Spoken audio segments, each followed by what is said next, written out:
महायुतीचा भव्य शपथविधी सोहळा काल आझाद मैदानवरती पार पडला। मात्र हा सोहळ्यामध्ये अनेक प्रश्न हे उपस्थित होत होते, त्याकडेच लक्ष वेधून घेणार आहोत। माझ्यासाठी या विषयांवरती बोलण्यासाठी शिवसेनेचे ज्येष्ठ मंत्री, माजी मंत्री शंभूराज देसाईजी आहेत। सर, काल शिवसेनेचा महायुतीचा भव्य असा सोहळा पार पडला, शपथविधी झाली। मात्र एकनाथ शिंदेंची बॉडी लँग्वेज खूप काही गोष्टी सांगून जात होती। शेवटच्या क्षणाला त्यांनी राज्यपालांना दिलेलं पत्र, याकडे अनेक प्रश्न उपस्थित होत आहेत। नाही, हे बघा, आता काल माननीय शिंदे साहेबांनी देखील स्पष्ट केलं की सर्व आमदारांनी त्यांना आग्रह केला, सर्व शिवसेनेच्या नेत्यांनी आग्रह केला आणि त्याच्यापूर्वी एक दिवस अगोदर माननीय फडणवीस साहेब सुद्धा वर्षा बंगल्यावर साहेबांना भेटायला आले होते आणि त्यांनी आग्रह केला, विनंती केली की तुम्ही सत्तेमध्ये सहभागी झालं पाहिजे। आणि बॉडी लँग्वेजवरनं तुम्ही साहेबांना गेस करू शकत नाही। माननीय शिंदे साहेबांना आम्ही साहेबांबरोबर 20-22 वर्ष झाले आम्ही काम करतोय, त्यामुळं ते मनाचे निर्मळ आहेत। म्हणजे त्यांच्या, मी अनेक वेळा सांगितलं, त्यांच्या पोटात एक आणि ओटात एक असं कधीच नसतं।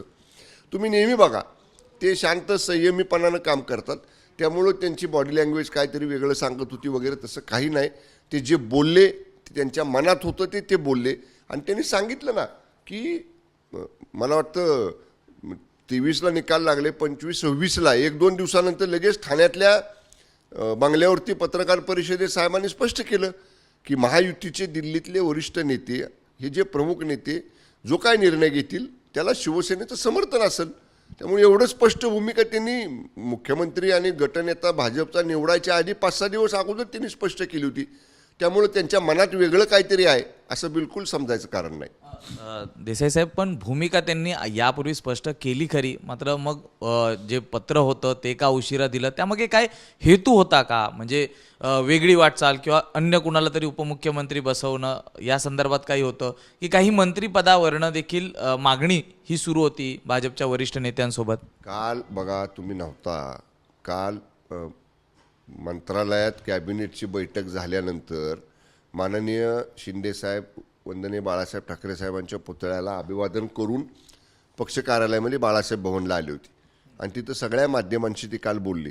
त्यांनी काय सांगितलं की मंत्रिपदाच्या संख्येवरनं, मंत्रिपदाच्या खात्यावरनं बिलकुल चढावर किंवा अशी काही रस्सीकेस नाही, खेळीमेळीत सगळं व्यवस्थित होईल एवढं त्यांनी स्पष्ट सांगितलेलं आहे।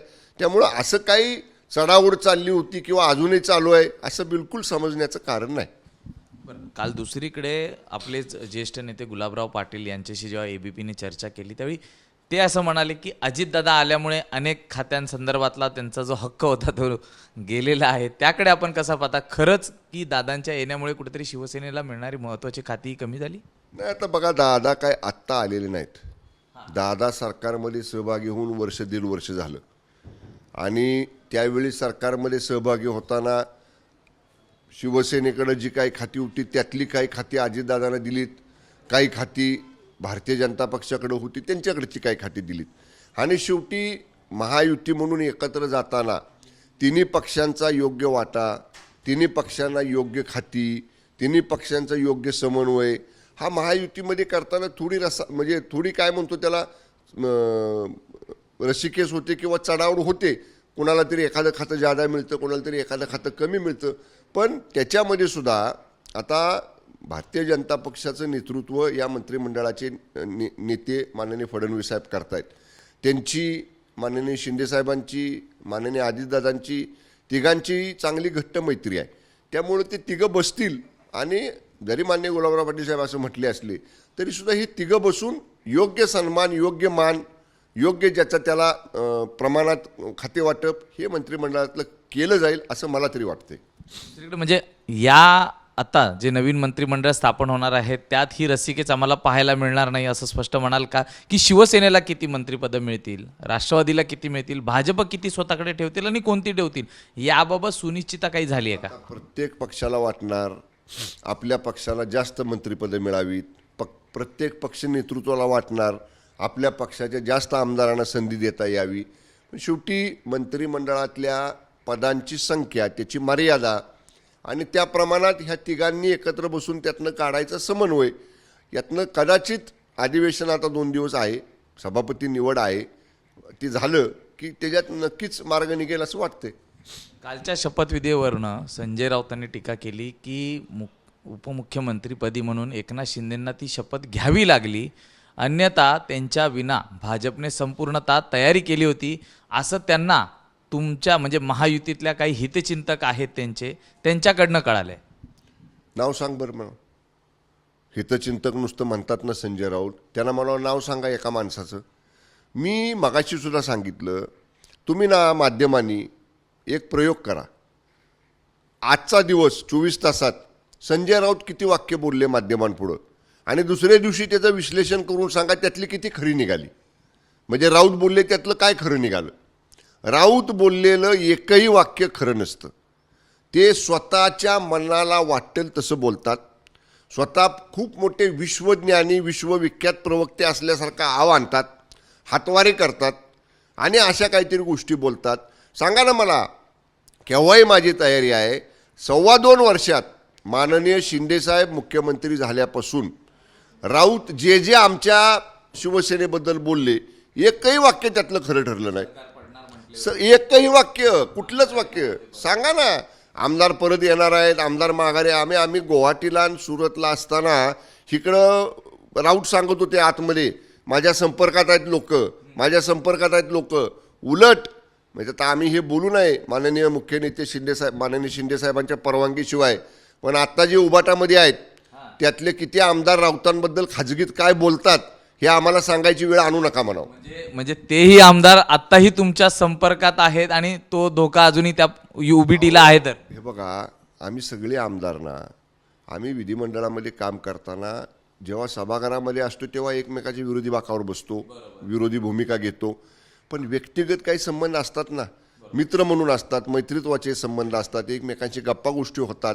त्यामुळे मी काय म्हटलं, आम्हाला खाजगीतल्या आमच्या गप्पा गोष्टी किंवा आमच्या व्यक्तिगत संबंधातनं जे काही त्यांचे आमदार बोलतायत ते सांगायला लावू नका.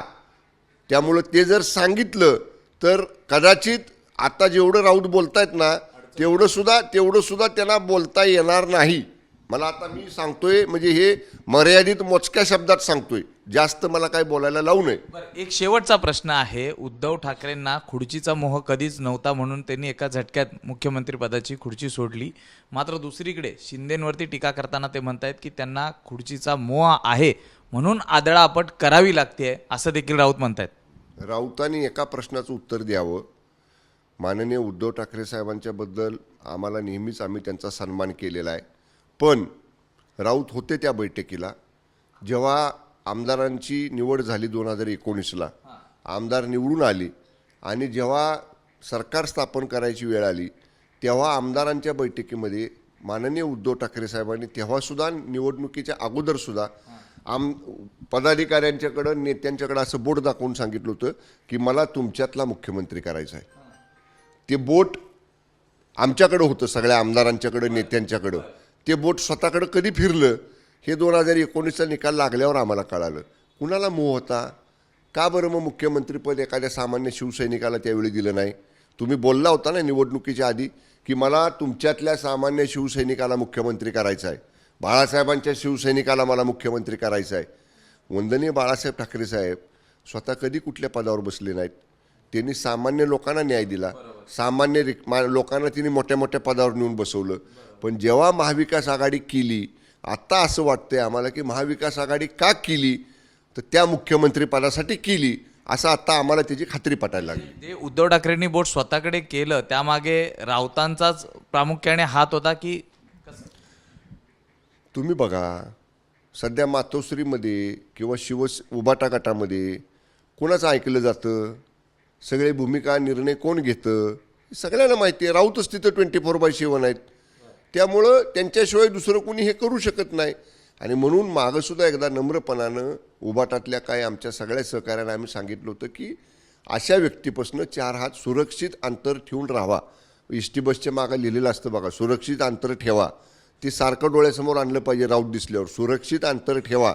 तसं असलं तरच म्हणजे काय पुढं दिसल चांगलं, नाहीतर काय मला अंधार दिसतोय समोर उभाटाच्या. धन्यवाद सर आमच्याशी बातचीत केल्याबद्दल. तर एक मोठी युबीटीतले जे आमदार आहेत त्यांच्यासाठी एक सूतवाच केलेला आहे शंभूराज देसाईंनी की राऊतांपासून सावध राहा, तर पुढे कुठेतरी भविष्यात चांगले दिवस येतील म्हणून. व्हिडिओ जर्नलिस्ट अजित कदमसह मी सूरज सावंत, एबीपी माझा, मुंबई. एबीपी माझा, उघडा डोळे बघा नीट.